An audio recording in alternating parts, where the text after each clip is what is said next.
Paul, in today's morning skate, you've got a poll asking readers who's the greatest of all time, which is kind of an interesting question because it's not necessarily specific in any kind of way.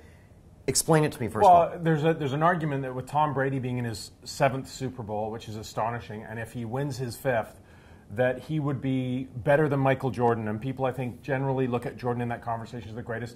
But in the article, it gets into Wayne Gretzky and what he achieved. Certainly, if you look at his points total, this is more focused on championships. So, Jonathan, you also look at Magic Johnson, who 9 times in a 12-year span made the NBA Finals, but only won 5 of those.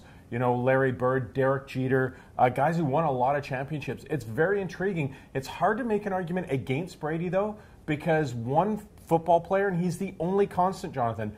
Ever since he's been there, they've been a very good team. There's him and the coach. All the other pieces around him have changed, yet here they are. He will be the first quarterback ever to win 5 Super Bowls if this happens. And so why don't you just tell me about him versus Joe Montana, which would be the most direct comparable? Well, Montana won 4, but he didn't lose any. Brady's lost 2. And frankly, if the Seahawks ran the ball on the 1-yard line, he may be 3-3, which, while it's an achievement to get to 6, so those wins drastically change the conversation. If you look at if the Giants don't get 2 miracle catches, one from Arrow Manningham and one from David Tyree, maybe Brady's 6-0 going for 7, in which case it's a slam dunk. There's no debate. I know people hate the Patriots. I know they hate Tom Brady, but 7 Super Bowls and to be where he is, no one else has come close to that. I always like to bring up Edmonton Oilers, so make your argument against Wayne Gretzky. Well, the argument against Wayne Gretzky, I suppose, is through the context of why you look at some of these other guys, is there weren't enough championships. And yes, there were 4, and the Oilers went on to win a 5th without him.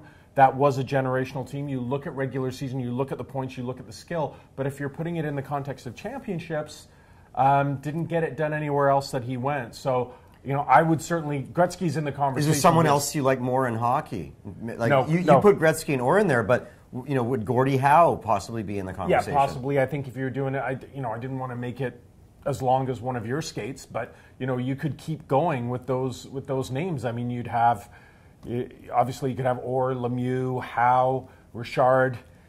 Here's a name that you didn't put in Linden. there. Here's a name you didn't put in there.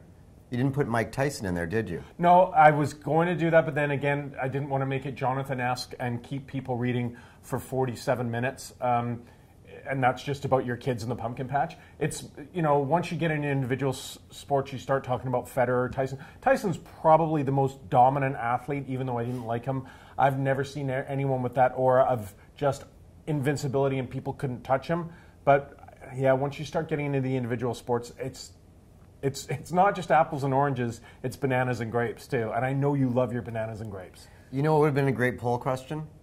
Who's the greatest former province sports editor? Malcolm Kirk. Malcolm Kirk.